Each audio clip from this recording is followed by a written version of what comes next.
Saludo a los estudiantes que ven esta asignatura, modelos econométricos. Les saluda Miguel Ángel Tomalá, docente de la Facultad de Ciencias Económicas. Con este video tutorial vamos a iniciar el tratamiento de la asignatura en su primer tema acerca de los modelos econométricos. Dentro del sílabo tenemos que el primer tema es los modelos univariados y multivariables o multivariados. Entonces, en ese sentido, pues este primer tema es una enseñanza básica, un resumen, un repaso de todo aquello que ustedes ya debieron haber visto en la asignatura anterior de Fundamentos de Econometría. Entonces, vamos a dar inicio recordando que el análisis econométrico está basado en una metodología que se ha vuelto tradicional para los modelos lineales, eh, para los modelos que tienen que ver con una o dos variables y con una variable dependiente y algunas variables independientes. Entonces a esos modelos se le llama univariado o multivariado. Entonces en ese sentido, pues damos inicio a este repaso señalando esa parte metodológica que lo que primero plantea es que todo estudio, todo análisis econométrico está basado en la teoría económica. En segundo lugar, el segundo paso es definir el modelo econométrico que tiene su base en la fijación o la especificación del modelo matemático. Entonces ya vamos a ver la diferencia entre un modelo matemático y un modelo econométrico. Para llegar a la especificación del modelo econométrico o una vez que esté especificado, debemos hacer uso de los datos estadísticos, es decir, esos datos que provienen de distintas fuentes y que la econometría los ha identificado en tres grandes grupos, como lo vamos a ver luego. Una vez que se tiene el modelo teórico, el modelo matemático, el modelo econométrico y los datos estadísticos disponibles para poder utilizarlos, entonces vamos y hacemos la estimación. La estimación cuyo método principal es el método de los mínimos cuadrados ordinarios. Cuando ya tenemos los resultados de esa estimación a través de las diferentes herramientas que hay, eh, vemos claramente que el resultado es una tabla de regresión. Esa tabla de regresión va a ser evaluada en el siguiente paso, es decir, vamos a hacer una evaluación del modelo, vamos a determinar si las variables que se escogieron en el primer modelo son suficientes para explicar el comportamiento del fenómeno que estamos estudiando, o en su defecto hay que sacar o aumentar variables y especificar un nuevo modelo econométrico. Entonces, en base a eso se hace el diagnóstico, los resultados de esa estimación, el de evaluación, el diagnóstico, y una vez que hemos hecho ese diagnóstico que se basa en todas las pruebas de hipótesis de los principales supuestos que hay, entonces vamos a determinar si ese modelo es el más adecuado para explicar el comportamiento, en este caso, de la variable dependiente. Si la respuesta a esa pregunta de que si eso no es adecuado, vamos a tener que operar en el sentido de que si no es adecuado, pues tenemos que volver a especificar otro modelo econométrico y seguir haciendo pruebas hasta encontrar un modelo que nos satisfaga o que satisfaga los lineamientos econométricos o en su defecto dejar sin efecto o sin aplicación lo especificado. Es decir, no hay datos, no hay variables que expliquen el fenómeno que estamos tratando de estudiar.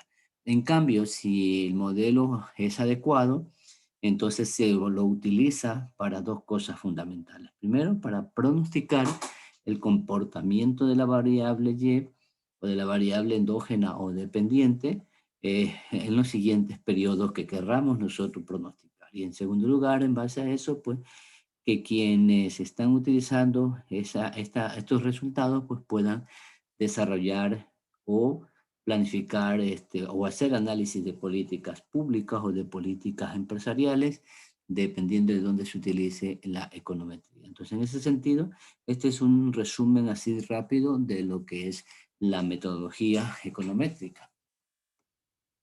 Para ir explicando un poco lo primero, en las ciencias económicas existen muchos postulados que se basan en modelos teóricos que pueden ser llevados a la modelación matemática y por ende a la modelación econométrica. Tenemos ejemplos claros. Hay una teoría que dice que el consumo está en función de la renta, es decir, si tomamos el punto de vista de los hogares, en los hogares hay personas que trabajan y la acumulación de esos ingresos pues va a determinar el consumo de esos hogares o en su defecto de un individuo. Hay otra teoría de los salarios, el modelo de Mincer, por ejemplo, que establece que el salario siempre va a estar en función de la educación, de la edad, de la experiencia. Hay otros modelos más ampliados y hay otros modelos más cortos en relación a esta misma variable, pero es una teoría que se ha estudiado por muchos años, por mucho tiempo a nivel del mundo científico. Otro concepto, otra teoría proveniente de la escuela keynesiana que indica que la inversión está en función del ahorro. Y a nivel de las empresas, por ejemplo, se suele estimar modelos que hablan de las ventas en función del gasto de publicidad. Y otro modelo a nivel macroeconómico, utilizando series de tiempo, pues que indica que las recaudaciones están en función de la presión fiscal. Como ustedes pueden ver, hay una combinación de los dos tipos de modelos lineales, el modelo univariado y el modelo multivariado. Entonces, eso son teorías que pueden llevarse a la especificación econométrica. Es decir, este es el planteamiento teórico que está en muchos textos, en muchos artículos científicos que han sido puestos en práctica en diferentes escenarios. El modelo econométrico se parte del modelo clásico que viene dado por dos tipos. En primer lugar, el modelo de regresión lineal con un regresor único, es decir, con una sola variable independiente. Por ejemplo, ahí tenemos que y va a ser igual al beta sub 0 más el beta sub 1 que multiplica o que está asociado a la variable x más el término de error, que es la gran diferencia que existe con el modelo matemático. En este caso, el modelo, para que identificar que es un modelo econométrico, siempre debe llevar incluido el término de error. En este caso, y es la variable dependiente, x es la variable independiente, u es el término de error y el beta sub 0 y el beta sub 1 son los parámetros que se van a estimar para cuantificar, en este caso, el comportamiento de la variable y. El término de error recogerá todas aquellas variables que tienen algún tipo de información para explicar el modelo, pero que están recogidas en ese término de error, que es porque la variable x, en este caso, explica perfectamente el comportamiento de y. Segundo, en este caso, el modelo de regresión múltiple ya incluye más de una variable independiente, como podemos ver en la especificación que tenemos allí, que lleva a ser igual a beta sub 0 más beta sub 1x más beta sub 2 x sub 2 y así sucesivamente hasta k beta o kx, dependiendo del modelo y de la especificación que queramos nosotros lograr, más el término de error. Lo mismo, y representa la variable observada o la variable dependiente y las x representan las distintas variables. Por ejemplo, aquí podemos indicar que x podría tranquilamente representar a la educación, en el caso del modelo minceriano, x sub 2 puede representar a la edad, x sub 3 puede representar a la experiencia. Observamos que cada uno de los betas, pues el beta es el beta sub 0, el beta sub 1 y beta sub 2 y beta sub 3 y K beta son los parámetros que van a ser eh, estimados. Entonces el intersecto en este caso es el valor esperado de y cuando todas las x son iguales a 0. Se puede interpretar el intersecto como el coeficiente de un regresor x sub 0 que es igual a 1 para todos los individuos que están considerados en una determinada muestra. Estas son entonces los dos modelos, el modelo corto o simple, o también llamado univariado, y el modelo múltiple o llamado también multivariado. Entonces, de esto ustedes ya debieron haber estudiado y haber hecho ya algunas prácticas y entenderán perfectamente algunas cosas, pero igual vamos a comentar cosas adicionales más adelante. Un segundo elemento que habíamos visto en el esquema primero es que para poder aplicar la econometría, una vez que está especificado el modelo econométrico, pues necesitamos que cada variable tenga datos, ¿cierto? Entonces, las variables de un modelo económico representan aspectos del comportamiento de los agentes económicos en el ámbito individual o de forma agregada caso, los economistas son los profesionales que observamos directa o de forma aproximada el comportamiento y las características de los agentes económicos. Esta observación constituye pues la evidencia empírica que viene dado por los datos estadísticos. En este sentido, pues históricamente se han identificado tres grandes tipos de datos que han servido para la explicación de todo el proceso econométrico y que se han utilizado en diferentes instancias, tanto de nivel privado como a nivel del sector público, de instituciones, de organismos nacionales, de organismos internacionales. Ahí tenemos en pantalla por los tres tipos de datos, los de sección cruzada o también llamados de corte transversal. Las series temporales, los datos de panel, que son los tres tipos de datos que le había indicado. Vamos a ver de forma rápida cada uno de ellos. Los datos de corte transversal pues provienen de las encuestas sobre familias, individuos, empresas en un momento del tiempo. Es decir, la ordenación en este caso no importa, no es que comienza y termina el mes tal o el año tal y termina en el año tal, ¿no? Sino que es una información que viene dada en un determinado momento del tiempo. Por ejemplo, la encuesta de familiares en algún país, digamos España, establecen esta encuesta, la encuesta de población económicamente activa, la encuesta de ingresos y gastos, la encuesta de condiciones de vida, la encuesta de empleo y desempleo, estas tres últimas que son realizadas y que forman parte del sistema de encuestas de hogares del Ecuador, que las realiza el Instituto de Estadísticas y Censo, el INE, a nivel del país. Entonces, estas encuestas tienen su periodicidad. En el caso, por ejemplo, de las encuestas de ingresos y gastos, la última que se hizo fue en el año 2011, 2012. Anterior a eso se había hecho la de 2004, 2005. Y en el caso de las encuestas de condiciones de vida, la última encuesta realizada fue en el año 2016, 2015, 2016, pero la encuesta de empleo y desempleo es la que tiene mayor periodicidad.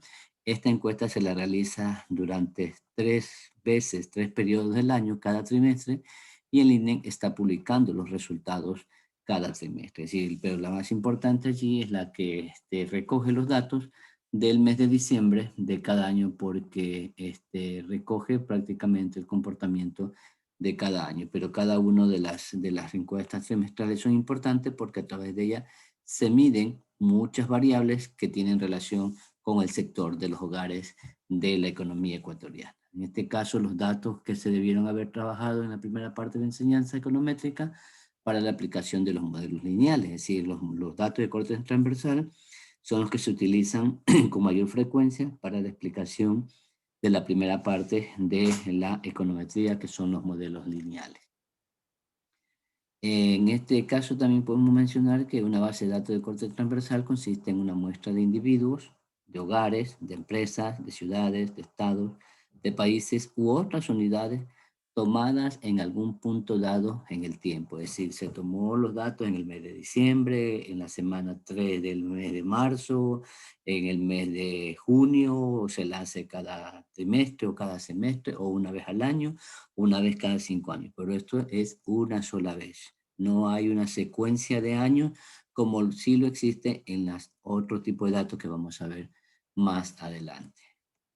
Aquí tenemos un ejemplo de la encuesta de ingresos y gastos del INE, que está en la página web, en un archivo que se publica en un formato SPSS, es decir, de un programa estadístico llamado SPSS,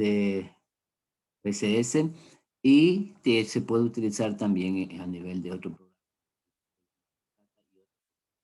Entonces, en este caso, por ejemplo, cada fila representa un hogar o un individuo, y así sucesivamente. Esta encuesta, por ejemplo, fue hecha para 39.617 hogares, y a cada hogar que está representado en cada fila se le hace una consulta respecto a la provincia donde está ubicado, el dominio, la ciudad, el área, tanto urbana como rural, y así sucesivamente con cada una de las preguntas que corresponden al cuestionario que se aplica en el momento en que se hace la encuesta. Entonces, este es un ejemplo eh, de datos de corte transversal. El segundo gran grupo de datos son las series temporales. Esta sí tiene una característica, que es una observación de una o varias variables a lo largo del tiempo. Es decir, para ello se establece un periodo, generalmente un quinquenio, generalmente 10 años, etc. El orden cronológico y la frecuencia puede ser anual, por ejemplo, puede ir desde el año 2000, 2001, 2002, 2003, y así sucesivamente hasta llegar al 2020, por ejemplo. Puede ser trimestral, que los datos de cada año se los ubique de forma trimestral, y puede ser también de forma mensual, desde el mes de enero al mes de diciembre, por cada año, desde el 2000 hasta el 2020. Entonces vamos a tener una muestra mucho más representativa. En el caso anual tendremos 20 años, en el caso trimestral pues tendremos 80 trimestres, en el caso de mensual tendremos 240 meses, y diario serían mucho más. Si multiplicamos 365 por 20, pues tenemos un resultado de muchos días. Entonces, pero hay información que está clasificada de esa manera y que son utilizadas dependiendo de la necesidad que tenga la empresa o el sector público, la instancia del sector público que requiera el uso de este tipo de información para aplicar modelos econométricos. En todo caso, el orden cronológico y la frecuencia, como hemos visto, son datos muy importantes. En general, cabe esperar pues, que exista la dependencia entre las observaciones. En particular, las series económicas suelen presentar dependencia temporal, de manera que el pasado nos da una idea de lo que podemos esperar en el futuro cercano. Es decir, una serie temporal nos indica el comportamiento de esa variable en días, en meses, en semestres, en trimestres o años pasados, y toda esa información nos va a servir para nosotros poder pronosticar qué puede estar ocurriendo en los próximos periodos. Ejemplo de series temporales: tenemos el impuesto al consumidor, el índice de precio al consumidor, el Producto Interno Bruto, las ventas anuales de una empresa, las exportaciones, la inflación, el salario, etcétera. Es decir, variables macroeconómicas que pueden ser evaluadas en el tiempo. Tienen un espacio temporal. Lo mismo a nivel de las empresas privadas, se pueden considerar las ventas, los costos, los precios, pero en un determinado tiempo. Es decir, esa es la característica en relación al anterior grupo de datos, que es una sola vez en un determinado tiempo. Este es a lo largo del tiempo. Esa es la gran diferencia.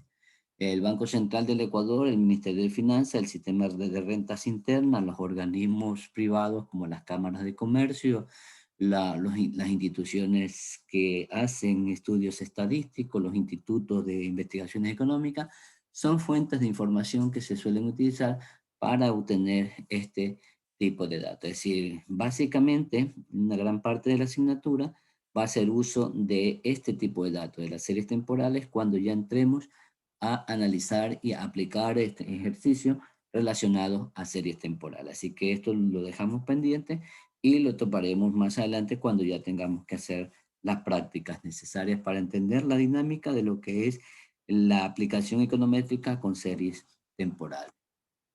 Ahí tenemos ejemplos de series temporales, dos ejemplos: el PIB por trimestre y las recaudaciones tributarias por trimestre. El comportamiento, como ustedes ven, del año 1 del trimestre 1 al trimestre 43, pues hay se observa una tendencia muy distinta al comportamiento que tienen las recaudaciones tributarias. Cada serie temporal tiene su característica, cada serie temporal tiene su comportamiento. Hay unos que tienen un comportamiento ascendente, hay otros que tienen un comportamiento con mucha variabilidad, como es el caso de la figura número 2. Hay otros que tienen un comportamiento con tendencia negativa. Bueno, hay una serie de características. Tenemos, por ejemplo, variables sobre tasa de inflación, sobre tasa de desempleo. Este cuadro fue tomado de la fuente principal de bibliográfica de la asignatura y vemos un comportamiento muy distinto a estos dos anteriores, ¿no es cierto? Entonces, con lo que respecta al tercer grupo de datos, que son los datos de panel, consiste en una serie temporal por cada miembro de una sección cruzada. Para cada miembro de la sección cruzada, el orden cronológico es importante, es decir, el número de series temporales suele ser muy pequeño con relación al número de unidades de sección cruzada. Los datos de panel son diferentes de las series temporales de secciones cruzadas que consisten en diferentes secciones cruzadas en distintos momentos del tiempo en las que en general en cada periodo tendremos individuos diferentes. En datos de panel, cada unidad observada o entidad individual se observa para dos o más periodos del tiempo. Esta parte conceptual es más entendible cuando vemos, por ejemplo, una muestra de 525 empresas, en este caso españolas, para el periodo 95-2000, pues, que tienen en la columna de la izquierda, la primera columna, el número de empresas, los años partidos por diferentes periodos y cada una de las variables que se están considerando para cada una de las empresas. La empresa 1 en el año 95, los beneficios de la empresa 1 en el primer trimestre, en el segundo trimestre, el tercer trimestre, etcétera. Lo mismo el número de empleados que tiene esa empresa en ese año, en el año 2000, etcétera, etcétera, ¿verdad? Y lo mismo el valor de las cotizaciones, que son variables que de pronto necesitan para un modelo económico. Eh, en ese sentido, pues yo estimo que ustedes ya tienen idea de las prácticas respecto a datos de corte transversal y un poco de serie de tiempo. Es lo que vamos a utilizar, datos de panel, de pronto lo vamos a ver así como por encima, pero no con mucha profundidad, solamente en la parte teórica, y nos vamos a concentrar en lo que le he venido diciendo ya, en los datos de serie temporal. Y una primera parte en lo que tiene que ver con la especificación econométrica con los datos. Ahora, teniendo, como decíamos, la especificación más los datos, podemos hacer la estimación, pero antes de hacer la estimación, se suele hacer una representación gráfica de la relación que existe en el caso del modelo univariado, pues de la relación que existe entre la variable dependiente y la variable independiente. Entonces, se suele utilizar el gráfico de dispersión que nos permite visualizar a través de la nube de puntos algunas cosas. En primer lugar, la relación que existe entre las dos variables consideradas. En segundo lugar, la dispersión de los datos. En tercer lugar, la tendencia que existe, pues, que puede ser negativa o positiva. En cuarto lugar, podemos observar la linealidad o no del modelo y una primera aproximación a la ecuación estimada y al R cuadrado, es decir, el coeficiente de determinación. Y aquí tenemos un ejemplo de un gráfico de dispersión que nos muestra la relación que existe entre las recaudaciones tributarias y la presión fiscal. En el lado, en el eje de las Y, pues van a estar los valores correspondientes a las recaudaciones tributarias y en el eje de las X, pues tenemos los porcentajes que representa la presión fiscal para cada uno de los años considerados. Y observamos, como decía en el primer punto, pues la relación que existe entre las dos variables consideradas. Si vemos la línea de tendencia, que es la línea azul marcada por puntos sucesivos, pues, y vemos las nubes de puntos, los puntitos azules, las bolitas azules, pues vemos que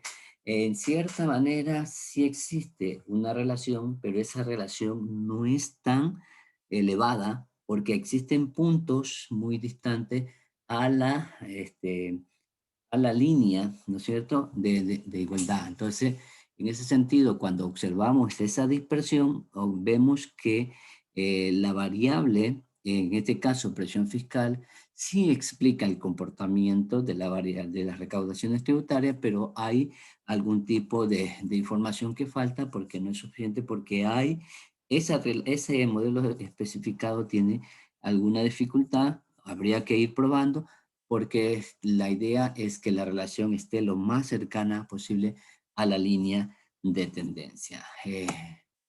En tercer lugar, en segundo lugar, la dispersión de los datos, como vimos, con los puntos azules, la tendencia en este caso, a medida que la presión fiscal aumenta, las recaudaciones fiscales también aumentan. Entonces, es una relación positiva con una tendencia positiva, es decir, con una tendencia.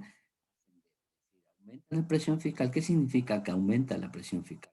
Yo en esta parte no tengo duda que ustedes ya entenderán el impacto que tiene que la presión fiscal aumente en una economía. Pero vuelvo a recordar un poco algo sencillo, que la presión fiscal representa el aumento del porcentaje, ¿no es cierto?, en relación al Producto Interno Bruto del promedio de la tasa de impuestos que se cobra en una economía. ¿Verdad? Es decir, se suman los valores de todas las recaudaciones tributarias, se las divide para el Producto Interno Bruto y se obtiene la presión fiscal.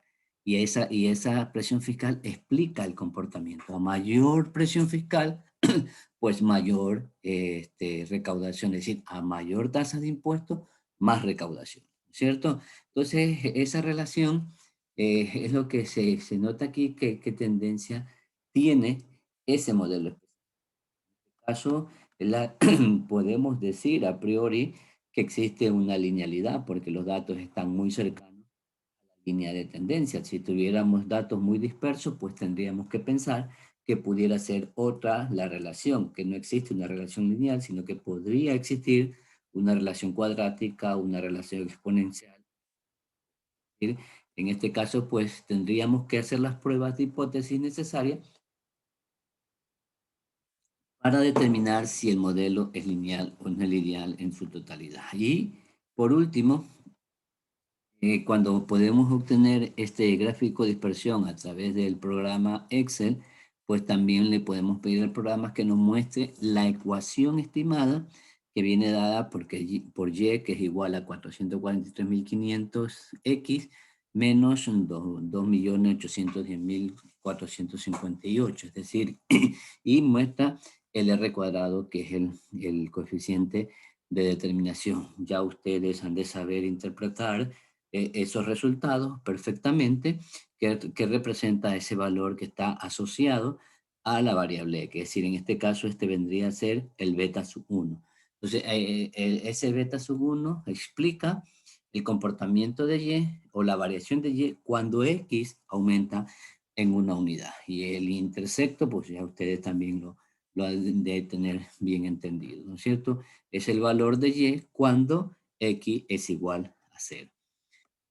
Aquí tenemos algunos otros ejemplos del comportamiento de algunas variables y cuál es la relación que existe. Una relación positiva con una tendencia hacia el alza. Acá tenemos en el segundo gráfico una relación negativa. Se ve que la tendencia es negativa. En el gráfico C, la correlación es cero. Todos los datos están muy dispersos.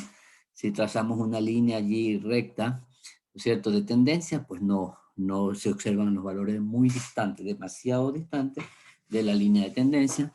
Y en el cuarto gráfico sucede algo parecido, pero con una correlación muy distinta, es decir, los datos están totalmente dispersos, que más parece una relación cuadrática, ¿no es cierto?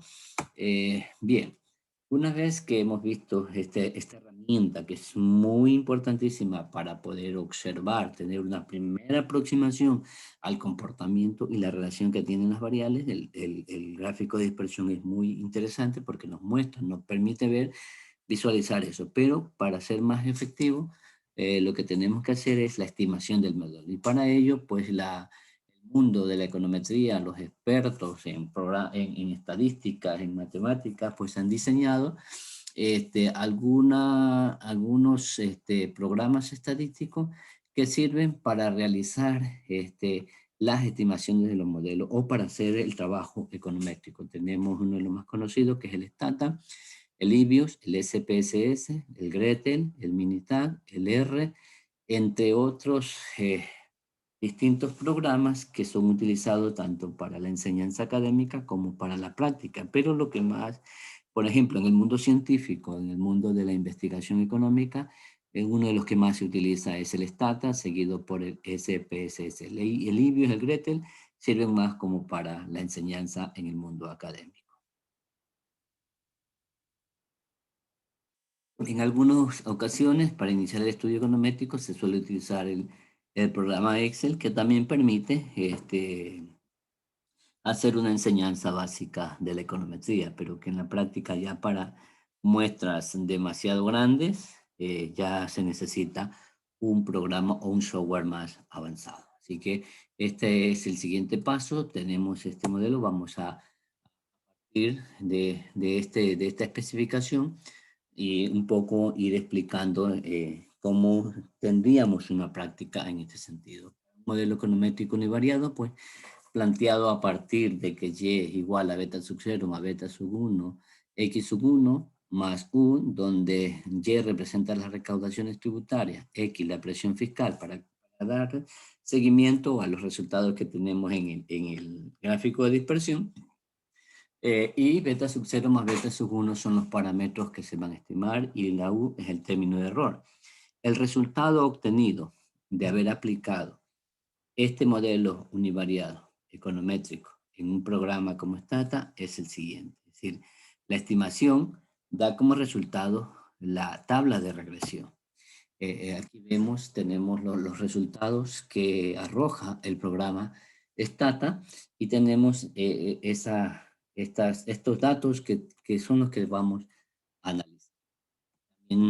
Hice la estimación del modelo en el programa Gretel, cuya salida es la que ustedes están viendo en pantalla, y finalmente, pues, en cualquiera de los dos programas, si usáramos un tercero como IBIUS o como SPSS, pues vamos a obtener los mismos resultados.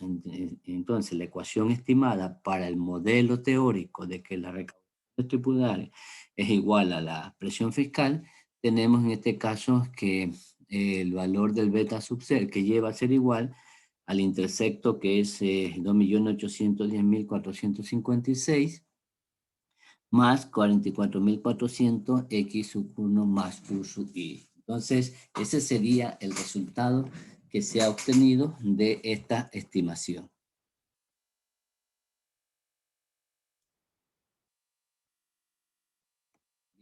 Ahora, si utilizamos un modelo más ampliado, donde introducimos para explicar el modelo econométrico múltiple, donde introducimos una variable adicional, la x sub 2, y va a ser igual a beta sub 0 más beta sub 1 x sub 1 más beta sub 2 x sub 2 más el término de error, donde las recaudaciones tributarias están representadas por la variable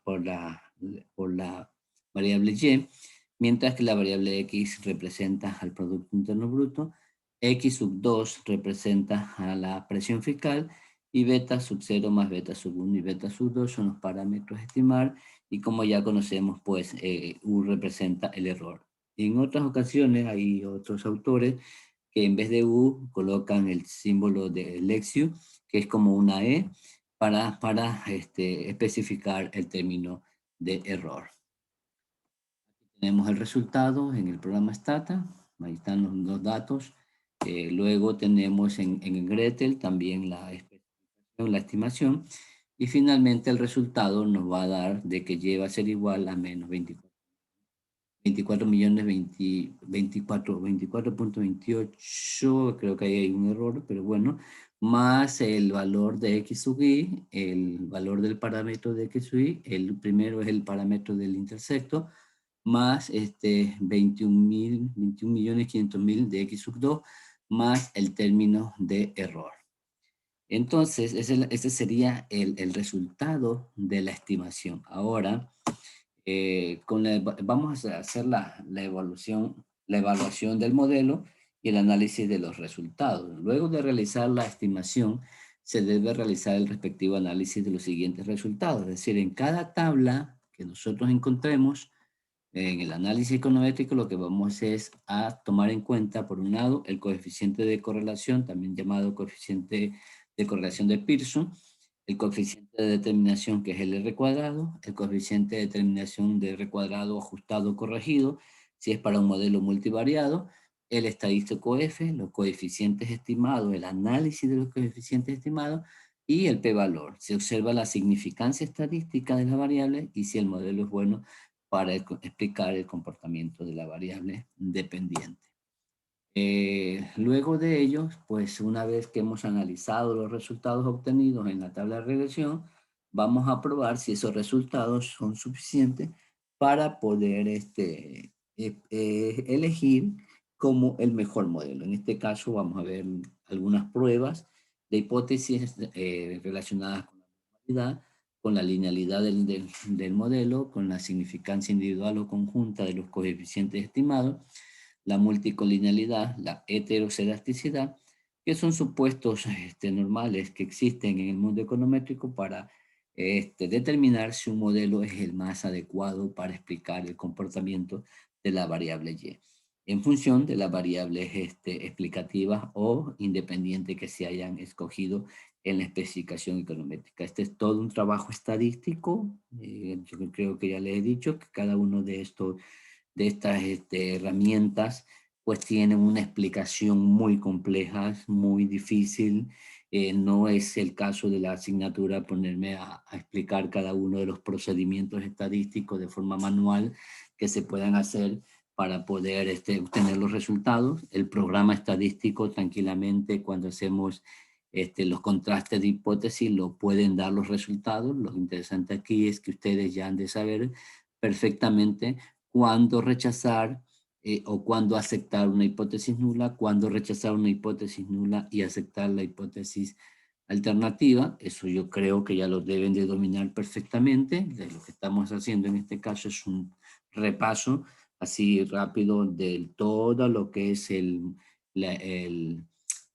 método o la metodología del proceso econométrico para modelos lineales, univariado y multivariado. Hay algunas cosas que son mucho más complementarias, no las he puesto, lo he puesto lo más significativo que creo es necesario como puntos básicos para poder entender lo que se viene más adelante. Entonces, en este sentido, pues esta es la explicación de que quería que ustedes tuvieran acerca de los modelos lineales univariado y multivariado, pues cualquier cosa al respecto. En la guía de estudio está mucho más ampliado, mucho más explicado, textos tomados desde las distintas fuentes bibliográficas que tenemos, pues, y esta sería la explicación para el tema acerca de los modelos lineales, univariado y multivariado. En el siguiente video tutorial o clase sincrónica estaremos ya pues avanzando en los siguientes temas que son los modelos no lineales. Muchísimas gracias por su atención.